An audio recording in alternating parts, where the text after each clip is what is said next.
tie was wrong. That's what caught Sarah Mitchell's attention first. Not the accent, not the nervous behavior, not even the forged documents sitting in a manila folder on her desk. It was a Saturday morning, September 16th, 1978. Sarah was a bank teller at First National Bank in Arlington, Virginia. 26 years old, 4 years on the job. She'd processed thousands of transactions, opened hundreds of accounts. But this man's tie was wrong. Navy blue with tiny red anchors, perfectly knotted, expensive silk, the kind of tie a naval officer might wear to show subtle pride in his service. Except the man claiming to be Lieutenant Commander James Patterson, USN, was wearing it with a brown suit. Navy officers don't wear brown suits, ever. Naval tradition. Dark blue or grey, never brown. Sarah knew this because her father was Navy, retired captain. She'd grown up on naval bases, attended Navy events, knew the culture, the unwritten rules.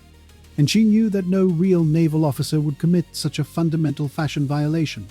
This man, sitting across from her desk, speaking perfect English with just the slightest hint of something she couldn't place, claiming to be opening an account for his new assignment at the Pentagon, was not who he said he was. "Just need to verify some information, Commander," Sarah said, her voice steady even though her pulse was racing. "One moment, please."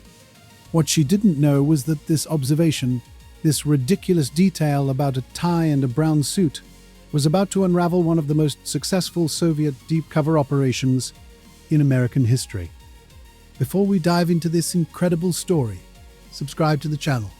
Tell me what city you're watching from. This is a fictional narrative. The characters and events are dramatized for educational purposes. Now grab your favorite drink, settle into a comfortable spot and pay attention. Stay alert. Another story of the Invisible War begins now. Are you ready? Let's go. I am Viktor Hale. And now, come to my world. Sarah Mitchell worked at First National Bank on Wilson Boulevard, 3 blocks from the Pentagon, 5 miles from CIA headquarters in Langley. Prime location for a bank. Government employees, military officers, defense contractors, intelligence community personnel, all needed banking services. The branch was busy, always busy, especially Saturdays when people had time off from their classified jobs to handle personal finances.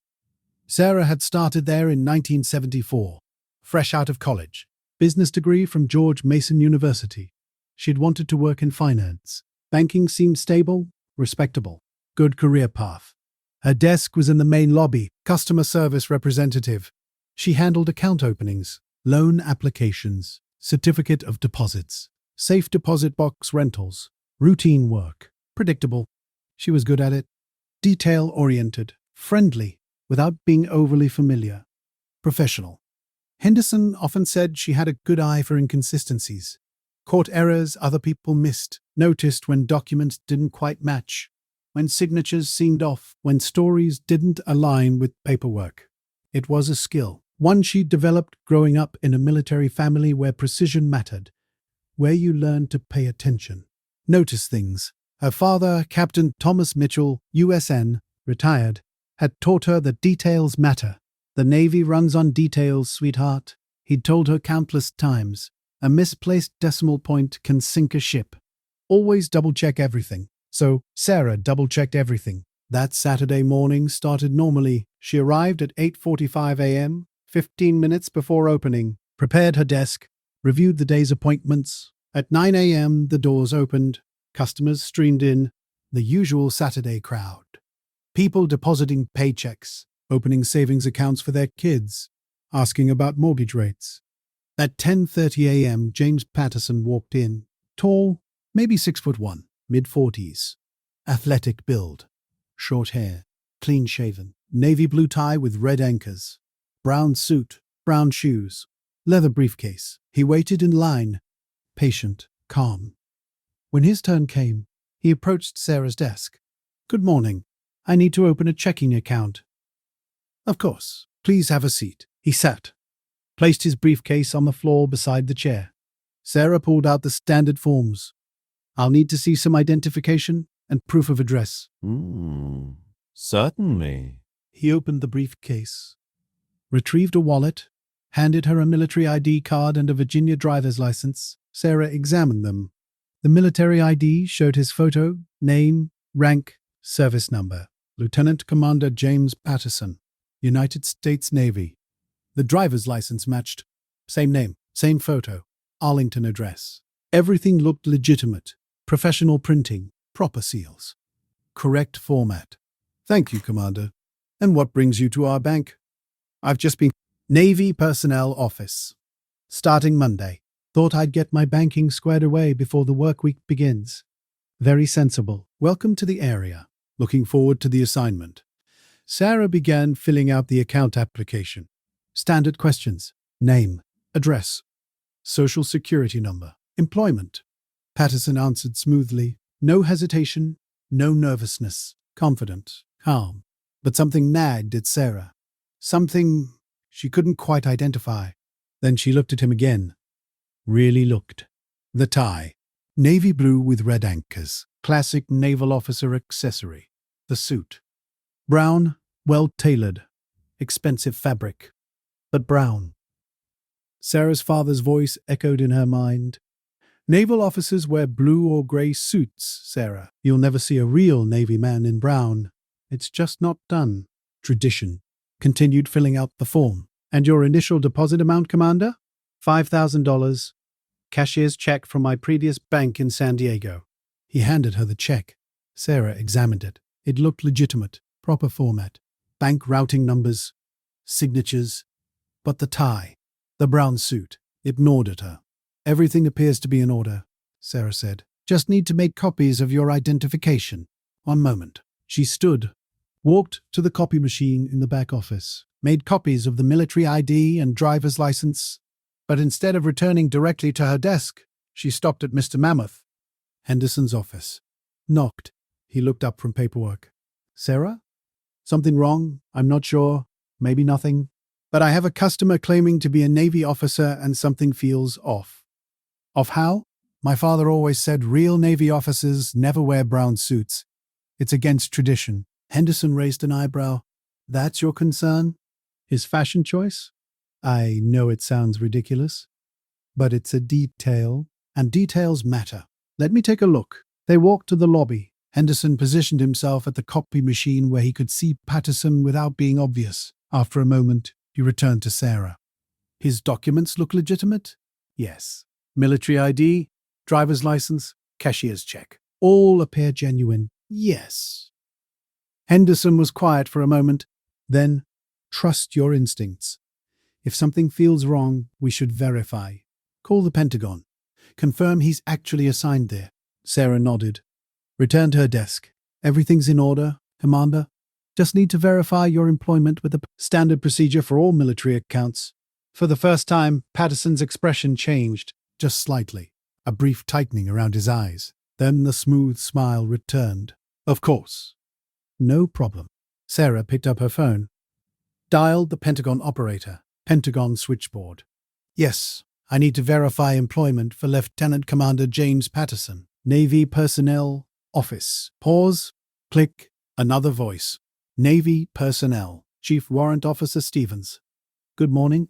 I'm calling from First National Bank to verify employment for Lieutenant Commander James Patterson. He's listed your office as his new assignment. Longer pause. Can you spell that last name? One moment, please. Watching Patterson. He sat calmly, legs crossed, relaxed posture, but his eyes were alert. Watching her. Ma'am, we don't have any Lieutenant Commander Patterson assigned to this office. In fact, we don't have anyone by that name in our system at all. Are you certain? Yes, ma'am. No. No J. Patterson. No Patterson at all in Navy personnel. Thank you, Chief. Sarah hung up, kept her expression neutral. I apologize, Commander, but there seems to be some confusion. The Pentagon doesn't have a record of your assignment. Patterson's smile never wavered, but his eyes changed. Calculating. Assessing. That's odd. Perhaps it hasn't been processed yet. I was told Monday would be my start date, but I'm afraid I can't proceed without employment verification. Bank policy for military accounts. I understand. Let me contact my detailer and sort this out. I'll return Monday once everything's confirmed. Patterson stood. Collected his documents. Thank you for your time. He walked out. Calm, unhurried. briefcase in hand. Sarah immediately went to Henderson's office. The Pentagon has no record of him. No Lieutenant Commander Patterson in their system. Henderson's expression turned serious. His identification looked legitimate? Yes, very but he's not in the Pentagon system. And he wore the wrong suit. I know how it sounds. Henderson picked up his phone. It sounds like something we should report. I'm calling security. First National Bank had security protocols for fraud, for robbery, for suspicious activity. Impersonating a military officer qualified as suspicious activity. Henderson called bank security. They called Arlington police. Police called the FBI. By 2 p.m. that same Saturday, Special Agent Michael Torres was sitting in Henderson's office. Sarah was there too, recounting everything. Walk me through it again, Torres said. What first made you suspicious? His tie. Torres looked confused. His tie? Navy blue, with red anchors. It's a naval officer tie. He was wearing it with a brown suit. And that's unusual. They don't wear brown suits. It's against tradition. My father is retired Navy. I grew up around naval officers. They wear blue or gray, never brown. Torres made notes. So you caught him because of fashion protocol. I know it sounds absurd, but it was wrong. And when you grow up, military, you learn what's right and what's wrong. This was wrong. Bah. And then you called the Pentagon. Standard verification procedure. They had no record of him. Torres leaned forward. Can you describe him? Sarah did. Height, build, hair, age, everything she remembered. And he left these documents? Military ID, driver's license. Torres examined them. These are excellent forgeries. Very professional, not something an amateur could produce. So he's not just a regular fraudster. No, this level of documentation suggests something more sophisticated. Torres made a call, spoke quietly, then turned back to Sarah. We're going to need you to work with a sketch artist. Get a detailed image of this man. Of course. And I need you to think very carefully. Did he say anything else? Mention any other locations? Any other people? He said he was transferring from San Diego, previous bank there. The cashier's check was from San Diego Pacific Bank. Did you keep it? No. He took it with him when he left. That would have helped, but we can trace it. What else? He seemed very prepared. Knew exactly what documents to bring. Answered questions smoothly. No hesitation. Training, Torres said. Whoever he is, he's had professional training. Sketch artist sessions. Going through photo arrays. Reviewing her statement multiple times. The sketch that emerged was detailed. Strong features, slight Slavic cast to the eyes, square jaw. Torres showed it to her. Is this accurate? Yes. Torres sent the sketch to FBI headquarters, to CIA, to military intelligence, to every agency that might have information on. 3 days later, Torres called Sarah, asked her to come to the FBI field office. She arrived after work, was led to a conference room. Torres was there, 2 other agents, and photographs spread across the table. Sarah, we need you to look at these photos. Tell us if you recognize anyone. Various angles. Some surveillance photos, some official pictures. Sarah went through them carefully, stopped at one. That's him. That's the man who came to the bank. Torres and the other agents exchanged looks. Are you certain? Absolutely. That's James Patterson, or whoever he really is. Torres picked up the photo. This man's real name is Alexei Volkov, Soviet intelligence KGB, deep cover operative. Sarah felt the room tilt slightly. Soviet spy? Yes, we've been trying to locate him for 8 months. He's been operating under various identities, always military credentials, always targeting locations near defense installations. What was he trying to do? Establish banking accounts, create financial infrastructure, build his cover identity. If you hadn't caught the discrepancy with his suit, he would have successfully opened that account, given him another layer of legitimacy. Because of a tie and a brown suit. Because you paid attention to details. Because you knew something was wrong, even if it seemed ridiculous. After your report, we put surveillance on the address he listed on his driver's license. It's an apartment in Arlington. We've been watching it for 3 days. We think he knows he's been compromised. He's gone to ground. So you didn't catch him? Not yet. But you exposed him. Forced him to abandon this identity, disrupted his operation, and gave us his face. We can track him now. We know what he looks like. Taurus leaned forward. Sarah, what you did was significant. More than you realize. Volkov was building a network. Multiple identities. Multiple accounts. Access to military facilities. You stopped that. With the observation about a tie. Sarah didn't know what to say. We need your help with one more thing, Torres continued. We're going to release this sketch to other banks. Other financial institutions.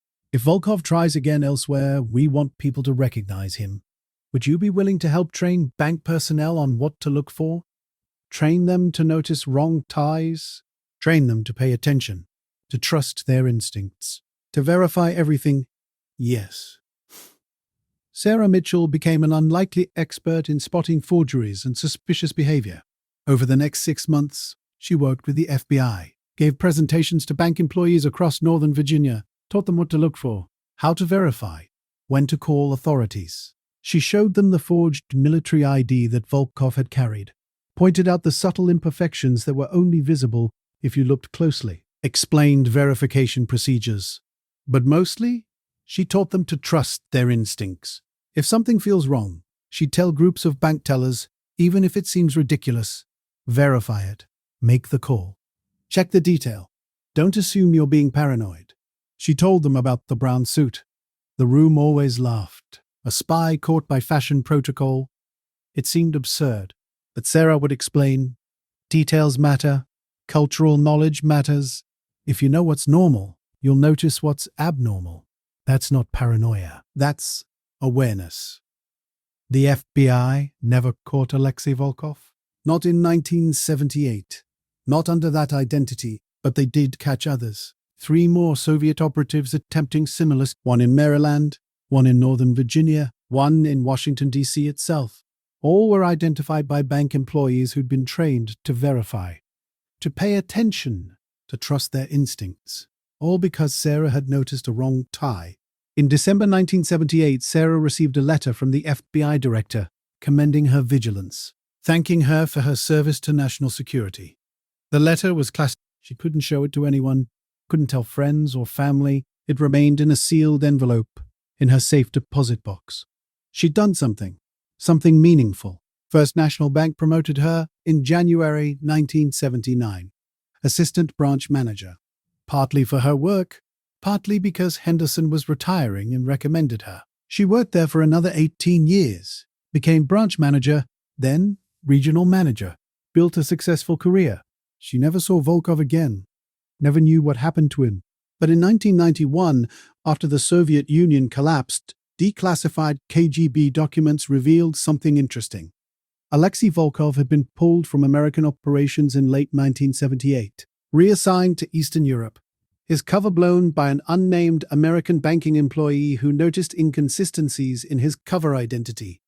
The KGB report criticized Volkov for inadequate attention to American cultural protocols and failure to properly research naval uniform traditions. Wrote an article about it. The spy who wore the wrong suit. The article mentioned Sarah, not by name, just a bank teller in Virginia whose knowledge of military culture exposed a sophisticated Soviet operation.